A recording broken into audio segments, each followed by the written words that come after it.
Hey there, welcome back to another week of Couch Caucus. My name is Amanda Bachman, and I am back with my co-host, Bree Oatman, as well as Cleo is here to glare at the audience. So, welcome back, Bree. We missed you last week, but we've got plenty to talk about today. It's been we do. It's like how much more time? How many more weeks are there left in this whack-a-mole shit show? So there's 40 legislative days, and my cheat sheet of figuring out what legislative day we're on is when I go to sd.net to see all the different feeds that STPB puts up. They have like House taxation, and it'll say in parentheses LD, legislative day, and then it'll give you the day. And so I want to say we're on like legislative day like 23 or 24. So we're like just past the halfway mark. Things are, sort of moving even faster. Bills are starting to get to appropriations now. Next week is crossover day, which is when bills have to cross out of their house of origin in order to continue their life. So the legislators are going to be busy next week for sure. And if folks out there, I know District 24, we don't have any live in-person Cracker Barrels. We've had some ones that show up like on the radio, but there's no sort of like showing up in person. But other districts out there in Facebook land might have some live Cracker Barrels this weekend. So if you've got one in your area, if you can, mask up, stay socially distanced, and probably give your legislators heck for us. Yeah, or ask them what they think about Brownsburg. Yes, before we rant about that. Yeah. Our District 24 reps doing a radio spot this Saturday? They started doing those pre-recorded. Yeah, so there was one. So District 24, KCCR 1240 AM did have a radio legislative update last Saturday morning. They do them at 8 a.m. I'm not sure if it's an every week thing or an every other week, because the one before that was like they kind of skipped a week. So I'm kind of like, I keep my eyes out on their Facebook page just to see. And if there is one, like I totally, get up early, get out the Twitter and live tweet it like I was there. There will also be a District 24 and I think District 23 Cracker Barrel live in person in Highmore on February 27th at 10 a.m. So Highmore usually does host a Cracker Barrel, and this year they are going forward with it at the school gym so that people can be socially distanced. So I do plan on attending that one masked up in person. I'll be a week out from my second COVID vaccination, so I'm feeling pretty good about my chances there. Yeah, I think I know, like, yay, vaccinated. Yeah. I will be trying to make the trip as well for that. It's just kind of, it's weird when you don't have access to the representatives to be able to ask questions and even just like to hear them in person talking about kind of what's going on. So let's just dive into this. So I'm a little kind of like heartbroken that we're not closer to the finish line. I was like, oh, do we just have like a couple more weeks left? Because I'm just like really tired. But okay, well maybe that'll be like my second win. Like, all right, we're at the halfway point. Let's go. So this has been kind of a big week. Whether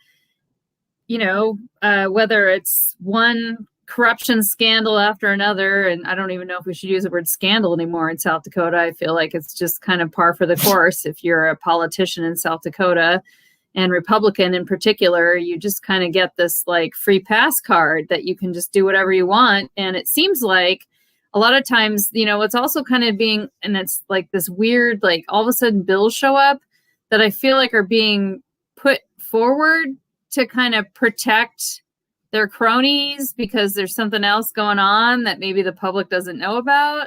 Like somebody mentioned today, like, there's this new bill about your driving record and whether or not that can be like, again, I'm not sure what the language is, if it gets expunged or something. But I'm like, oh, and then suddenly it was like, was that written because the governor has like 20 plus traffic violations? Not only her most recent one I know of was like going 94 on a highway, and I'm guessing that was on a state highway. which we all know the speed limits are 65. She's had previous bench warrants, it's just like this get out of jail free card, right? So white privilege, big time, and also Republican, which was like the big deal today because, yes, Pearl.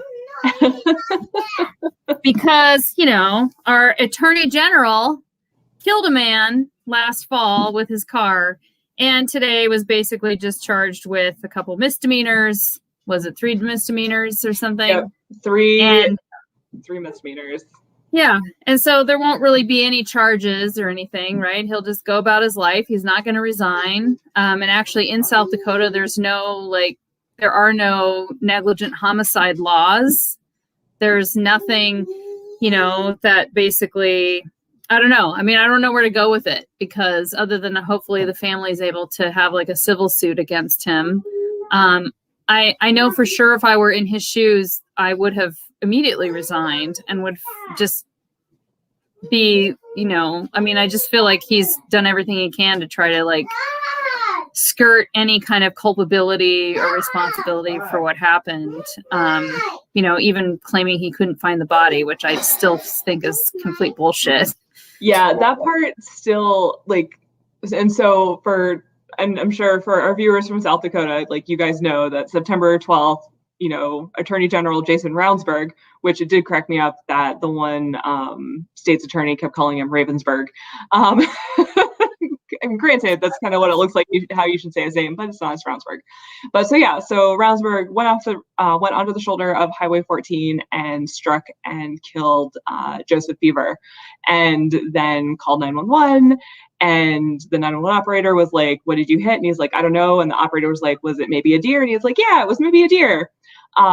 He called the sheriff, loaned him a vehicle so he could drive back to Pierre, and so he wouldn't have to wait for the tow truck. And then the next morning, when he returned the sheriff's personal vehicle, which is also like a very what the fuck moment, because I feel like in other places, like the local sheriff doesn't just like hand somebody the keys to their car, comes back and goes to the scene of the crash, and that's when he found Joe Beaver.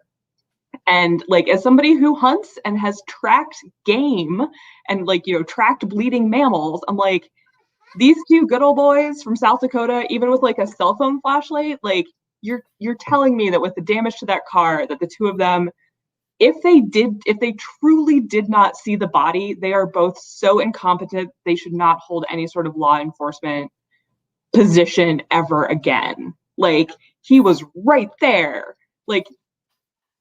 on the side of the road, and the assistant state's attorney or deputy state's attorney or whatever, Emily Sobel, she's like, "It was a dark night." Like, no shit, it was a dark night. That's why you have flashlights.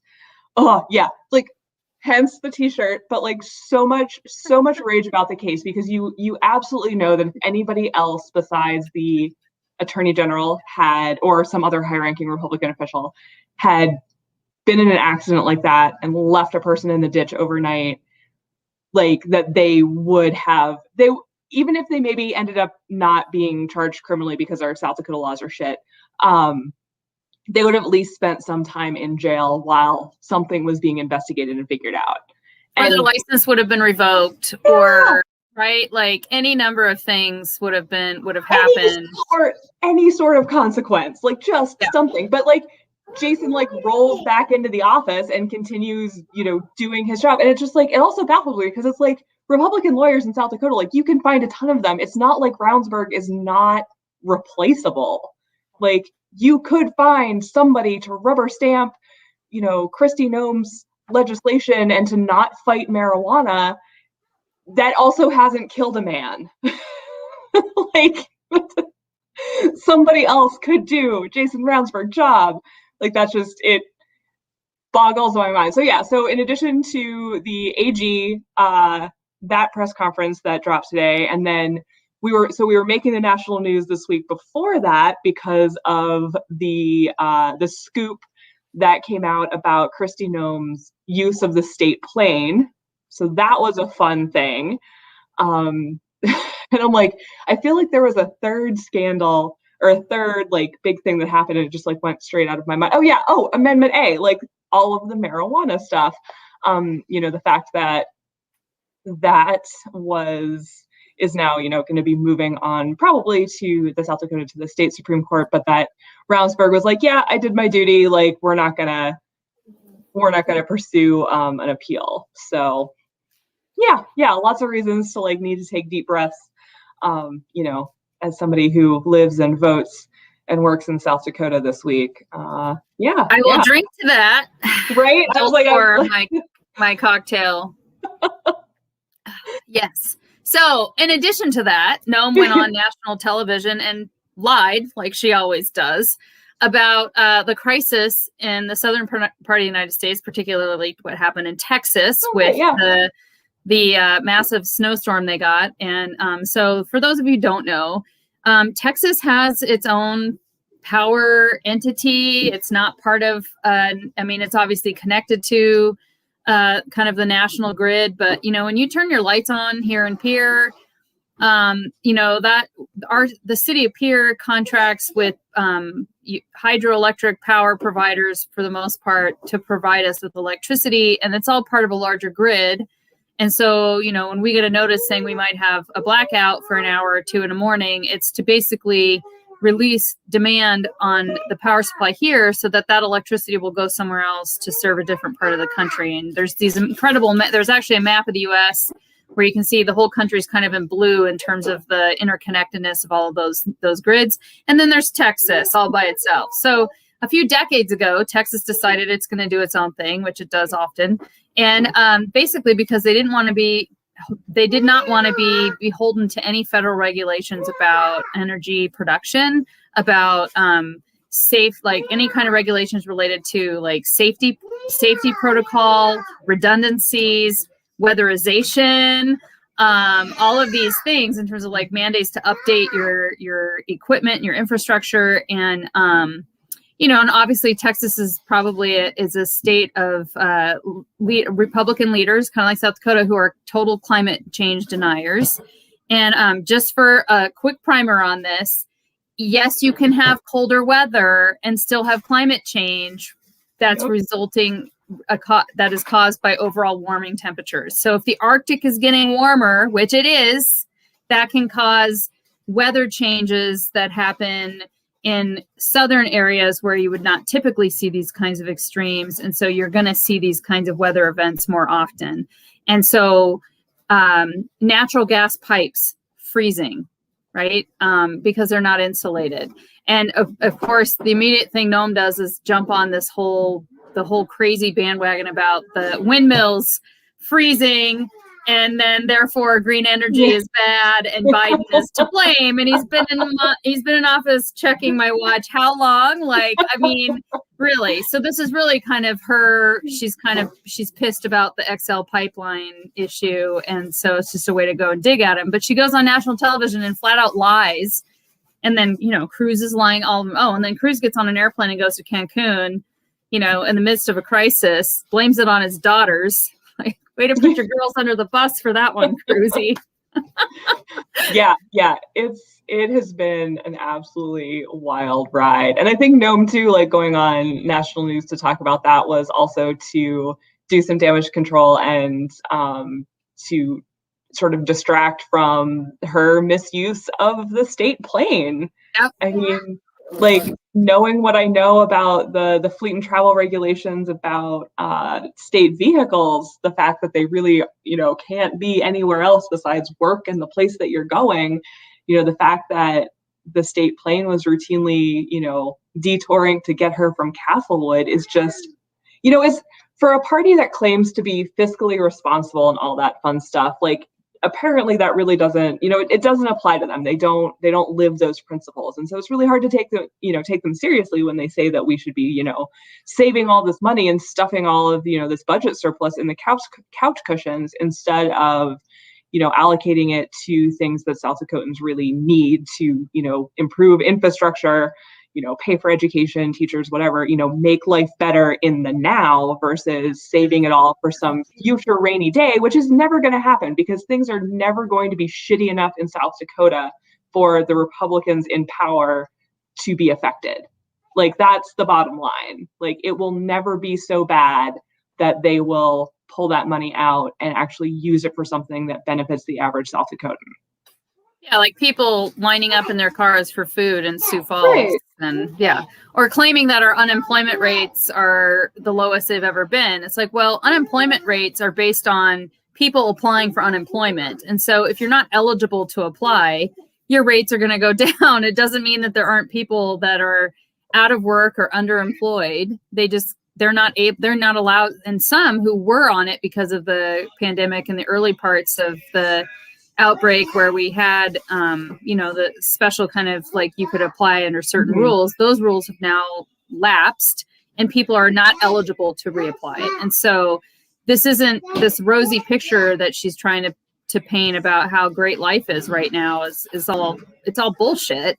And yeah, the airplane thing, like that, totally, like, one, she's using that plane to go to events around the country where she's basically stumping for, she was, and they'll say, well, it wasn't officially for Trump rallies or whatever. But in the big picture, this is really about her campaigning, right? Mm-hmm. She's campaigning for the whiter party or herself or other candidates.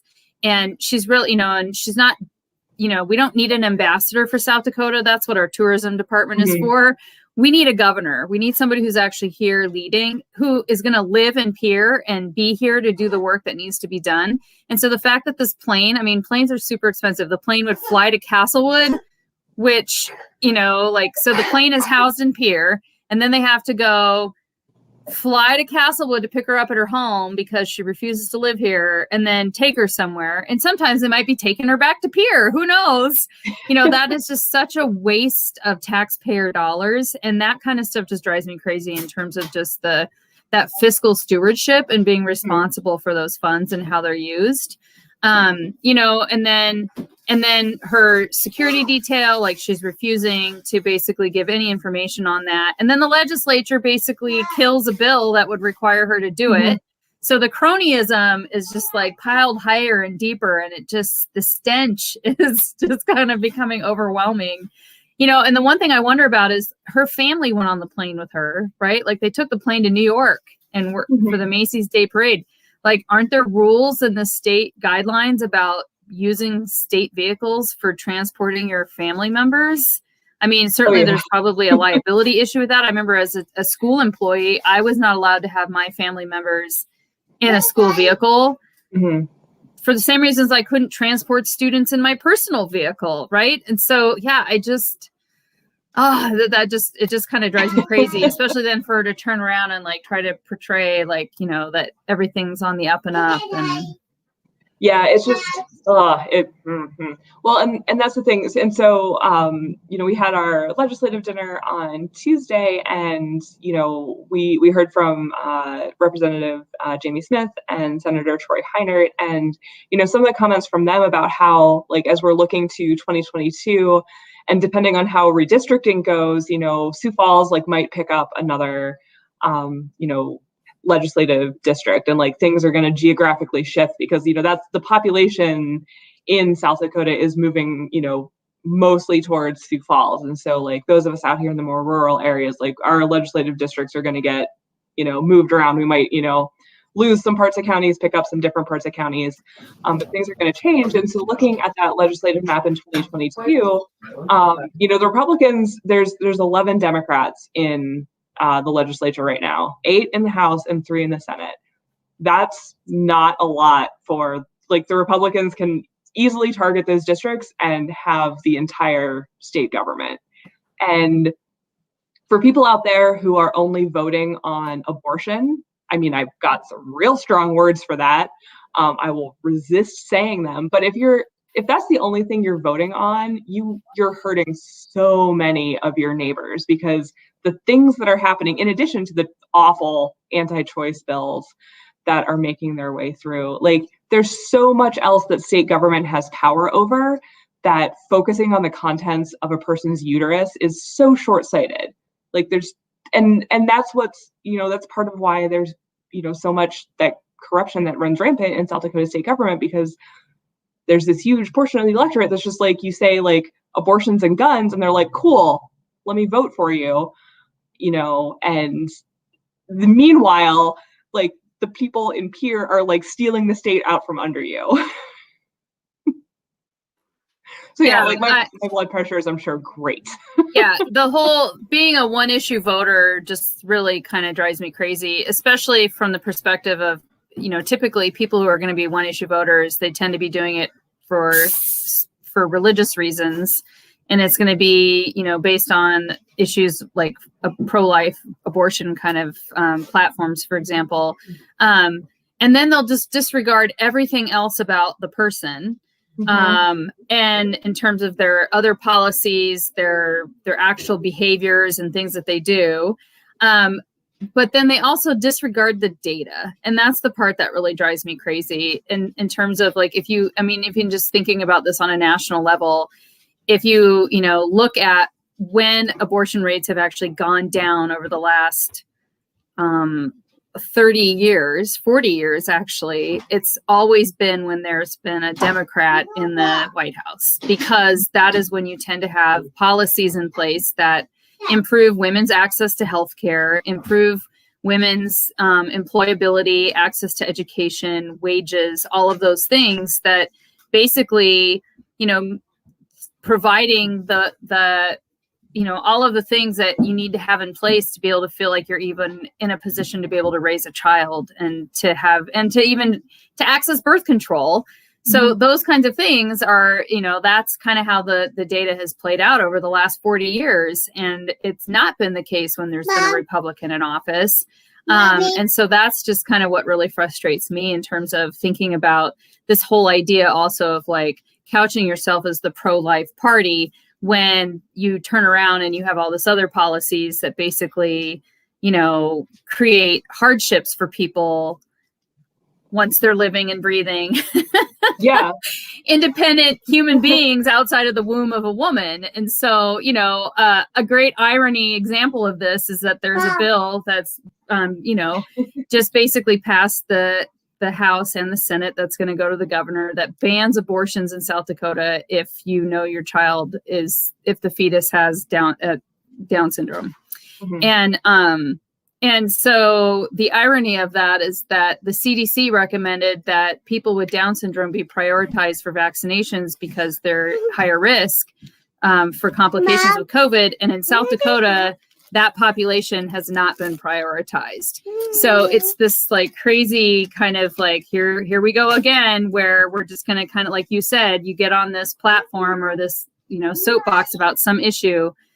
And in reality, it's really not even an issue because even to get the genetic testing typically is 10, 11 weeks. And then by the time you get the results, you can't get an abortion in South Dakota because the window's already closed. And so this is not happening. They're not droves of women lining up to get abortions because they just found out that the fetus has Down syndrome or any other birth defect for that matter. And so all of the abortion bills right now are in that kind of camp of legislating for a problem that doesn't exist. Like the Born Alive bill that now is going to be signed by the governor. Maybe it was signed by the governor already this week.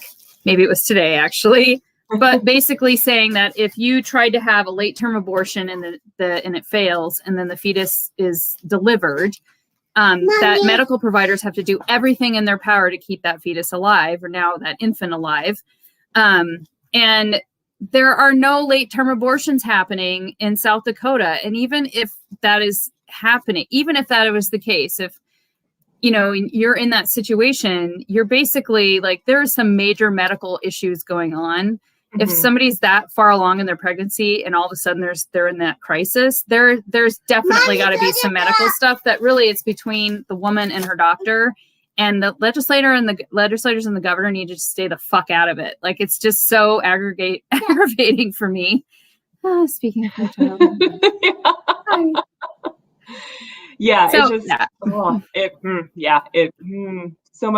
so much absolute rage. And I'm at the point now where I'm like, okay, cool. Like we're legislating what you can do with your uterus. Like, let's go on the rest of the organs that are in a human body because, we've got 2 kidneys. You only need 1. Like we should be compelling live organ donation. I mean, that's super pro-life, right? It's preserving the life of somebody else. Like you don't need all of your lung. Like you can, maybe donate some of that, like a lobe of your liver, compulsory blood donation. I mean, blood banks are always short. Like, all of these things, if the government is going to tell you what you can do with an internal organ, like, let's go beyond the uterus, folks. Yeah. So I've lost track of all the other bills that are related to this. So there's also one that so then there was one that was requiring that you would have to have counseling. So there's just these weird ones. Like, there's one basically that said, and I don't know if these have died in committee or not, but there was one basically saying that you'd have to sign. I mean, I'm just picturing in my head, and I wish Kristen was on here with us tonight, but I'm just picturing in my head that if you were to go into a clinic and to ask about abortion, you would be given a stack of paperwork equivalent to signing a mortgage on a house at this point in South Dakota. Like, because they make you you have to sign all these things, that, yes, I've been told about this and I've been told about this and this and this and this. And so one of the bills was basically saying you need to sign something that the doctor actually made sure that you weren't being coerced into getting an abortion so you could keep your job. Like, again, there's employers out there telling women they need to get an abortion or they can't keep their job. I mean, it just, that to me, that part was crazy. Then there was another one where you would have to go to, basically you'd be required to receive counseling related to like pregnancy crisis centers, all of these a litany of things that you'd have to basically have somebody, in my head, I feel like I'm picturing like a man doing this, even though it wouldn't be I always choose women doctors in those situations, but I just feel like I'm being mansplained about all of this stuff about my body and the choices that I'm trying to make in terms of my health, that it's just like, it makes me angry just thinking about it, especially having, been pregnant and even just and it being a wanted pregnancy and all of the stress that comes with that, to be on the other side of that, where you're, for whatever reasons, it just seems so abusive in terms of like this emotional abuse towards women. And then there was a bill, I don't know what the status of this one is either. I haven't been able to look it up, but the one, it's like Sarah said last week, it's like a part-time job to track all of this. But there was one to redefine abortion. Do you know what the status of that one is? So I saw in one of the Planned Parenthood groups some posts about some of the upcoming abortion bills, but there's also one, I'm not sure if it's that one or there's one that's just an abortion, just like an empty like vehicle bill that who knows what text can be sort of dropped into it in this coming week. So yeah, it's one of those things that is like, there's a lot and none of them are good. And depending on your legislative district, it is awful to say this, but it's not going to matter. Like there was one of the bills, would have impacted there was one that hospitals would have to keep track of how many IVF embryos were like destroyed or something and like log that with the state. And, I saw this post from like a family that, they had one baby via IVF and they've been trying for another one. And they're like, this bill like would do a thing that negatively impacts us. Like we're actively like, we want to have children and IVF is sort of our only, option. And, this bill is hurtful to us. Like, South Dakotans who are, trying to make a family. And, I hate to say it, but even pleas like that, like some of these legislators, like they just absolutely do not care because they've got their own legislative bingo card. They've got to, hit the endorsements and the bills to, get the attention and the money from the pro-life organizations, from the pro-gun organizations. They have to do these things to keep up their conservative street cred instead of actually working on policies that would help South Dakotans. And like, then the policies that they do work on, they get totally into the weeds on making things like the initiated referendum process, the initiated measure and the referred law process to make that even harder for South Dakotans to access. So like the current crop of legislators, like, I don't know how much more strongly, like I can say this, like they are not working for South Dakotans. They are making it so they are the only people that can influence law in South Dakota. Like they don't want public input. they say that they want your vote and they're happy to get your vote, but once they have it, they are not working for you at all. Yeah. But, there's this, Democrats are going to come steal your babies and steal your guns rhetoric. And it's like, South Dakota, heck, would even be served well by like an independent opposition party, like something besides the complete stranglehold that the GOP has on the state and has had on the state for the past like 40 years. I mean, truly, pretty much everything that's wrong with South Dakota. Republicans, you've been in charge.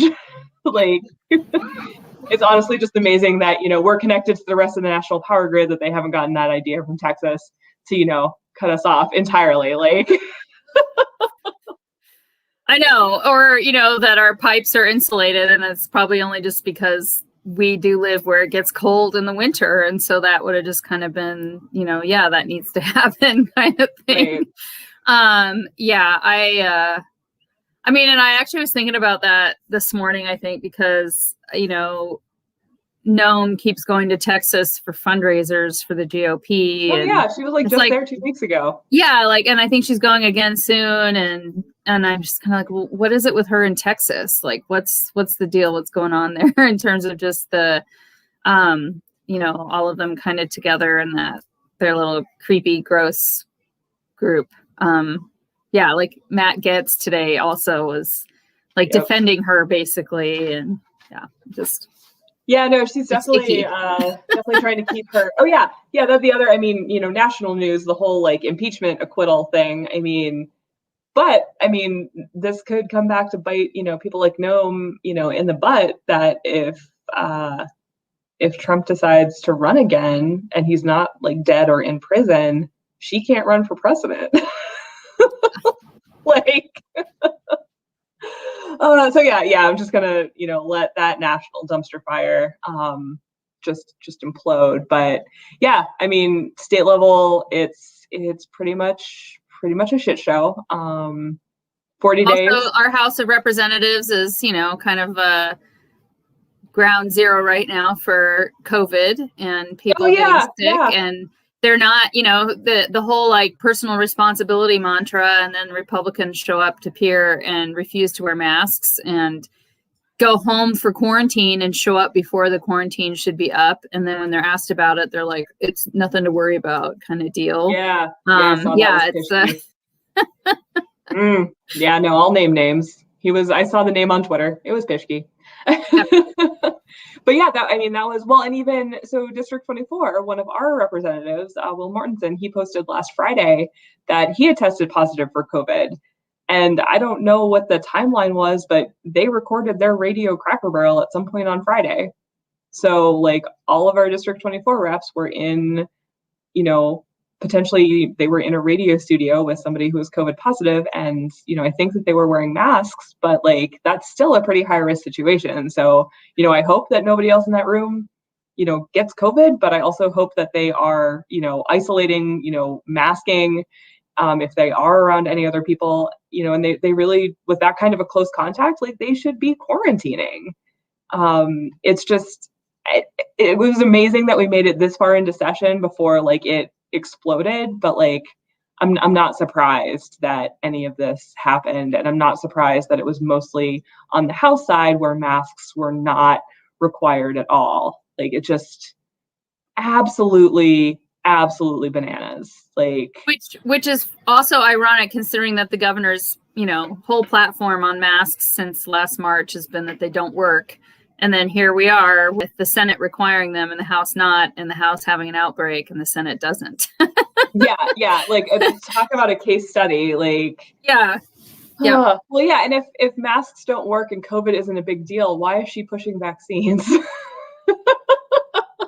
Like, although I don't know if she's going to get one. Like, I just feel like she's kind of pushing them, but then also kind of like, I feel like it's this half-assed kind of like, yeah, go get a vaccine kind of deal. Cause I don't know.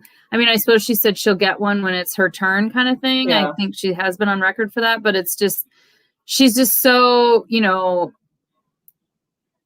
I guess I feel like she's not out there enough kind of pushing that's what's really frustrating for me in terms of, trying to dispel rumors about it or any of that kind of stuff versus just like vaccines are going great, people are getting vaccinated kind of deal.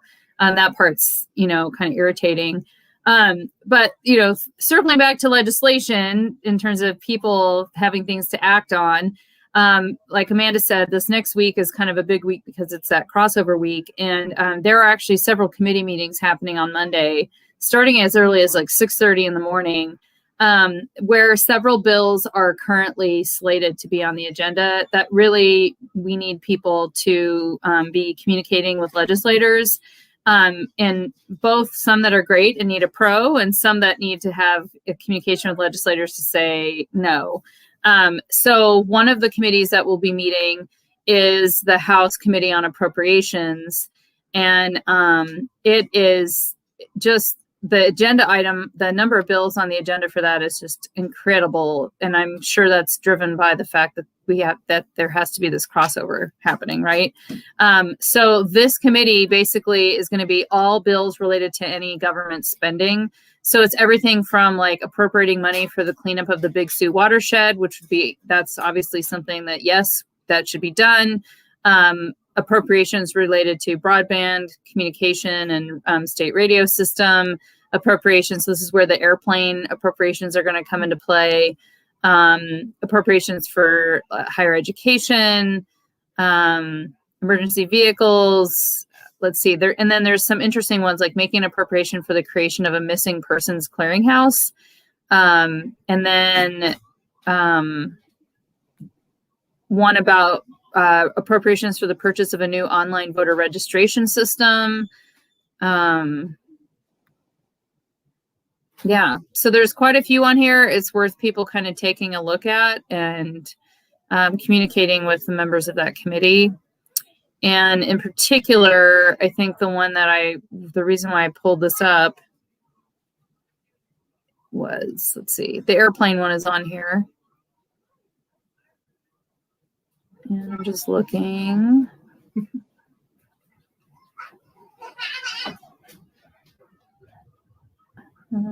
And the civics education appropriation. That's the one I was looking for. So obviously, if you feel like it's irresponsible for the state to be purchasing a new airplane at this time based on what kind of has been going on with the governor and using the plane, you should communicate with your legislators about that. And then remember that there was a whole proposal from NOAM to appropriate money for a K-12 civics and history curriculum for the state of South Dakota.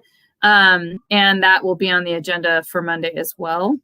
And then the other committee that's going to be meeting is the House State of Affairs Committee, and the anti-transgender bill related to sports is on the agenda for that one. That's House Bill 1217, and basically it's couched as trying to protect women in sports, but really it's an anti-transgender youth. It's a bill attacking youth in South Dakota who are transgender, and also, there's a bill, House Bill 1247, which would provide for protection of the consciences of medical professionals. And it doesn't just include an individual medical practitioner, but it would also encompass actual institutions like clinics and hospitals or healthcare systems, whether they're public or private, and insurance companies or whoever the payer is. Basically giving them a pass to deny access to healthcare with the claim of, they're refusing care because of religious, philosophical, whatever beliefs. And so potentially that could mean that you could be denied access to birth control. You could be denied access. And obviously this is then like denying care to transgender people, to LGBTQ plus people, any number of kind of things you can think of that could potentially happen with this kind of legislation. And the bill even goes into details about protections for those people if they find themselves in litigation where they can actually sue. So if I file a complaint because I was refused access to care under the ground of, they could claim that they refuse that care as a point of conscience, and then they could come after me for a minimum of $5,000. and or more for damages. So that one's pretty disturbing. And that will be on Monday as well. And then also there's a bill, House Bill 1199, which should be a pro kind of advocacy to establish an office of liaison for missing and murdered Indigenous persons. I think that's actually really fantastic to be able to do that. So yeah, I'm sure there's some more committees. You know, the committee agendas, they meet on staggered. They have a staggered schedule. They're not all meeting on Monday. Again, you want to check out the LRC website and figure out when the committees meet and look to see what bills are going to be kind of on the agenda each day next week. And that's this is kind of crunch time. Yeah. And session this week was Tuesday, Wednesday, Thursday. So the legislators are, home on Friday. So, if you've got time tomorrow, you can email them. And then also over the weekend, email, show up at Cracker Barrel's, tweet at them, light up South Dakota political Twitter. That's kind of a fun place too. But yeah, as we kind of get towards the end of this, it is like, this following all this is practically a part-time job. And it's unfortunate that it takes this much effort to be engaged in local politics. I think that's why, it's so much easier to just root for somebody every 4 years than it is to be following, your state's legislative session. But like, truly, I can't stress enough, like your state's legislative session and like the South Dakota session, like that is where the things happen that are truly impacting your everyday life. Like the way that we can make the state better for everyone is by, changing the makeup of the people in Pierre, getting more Democrats, getting more independents, getting pretty much anyone that's not a Republican in there to have some sort of opposition party and have some different ideas on how the state should be run. Yeah, and then I would piggyback that even to thinking about your city commissions, county commission, and school boards are also places where policy decisions directly impact people every day. And thinking about like, do you live somewhere that has walkable streets with curbs cut out for wheelchair access, street trees, like even just these little things that you kind of take for granted in terms of the street tree thing. And it's like, well, it's not just about, curb appeal for resale of your house, but, having those trees actually play a big role in terms of air pollution and temperature control and a bunch of other things. And there's certainly like, I can see that in parts of Pierre where I'm guessing there was some disease with trees and they cut them all out, like on my street. Now it's like, and they never got replaced. Just things like, like even just thinking about zoning for, thinking about mixed use and businesses and all that all happens at a city and a county level. And so that is also a place where people, should show up for meetings or communicate with those members or run for those offices. And in Pierre, we have 2 city commission positions open and 2 school board positions will be on the ballot in June. Our city does that in June. And other places around the state that happens at different times. So you want to kind of check with your own community to find out when those elections are and how to get on a ballot or to find out who's running and to see how you can support them. And actually sometimes even just like suggesting to somebody that they run, that might get them to be willing to do it where they hadn't thought about it before. So this is and then just so everybody knows, on March 8th will be our Hughes County, Stanley County Democratic meeting. And we meet every month. And right now we're doing that virtually. So if you want to get involved locally and you live in this area, we encourage you to join us. And you can also just message us. And if you've, got ideas for how to get involved or you want to do something, you want to come on Couch Caucus and talk about an issue, let us know. And and I guess we'll just kind of have an update next week for crossover. We'll know what's left, right? Yep. Yeah. Last bill standing. Next Thursday we'll see what makes it for our last couple of weeks of session. So thank you everybody for tuning in to Couch Caucus. Stay safe out there. I know it's going to warm up, but COVID's still a thing.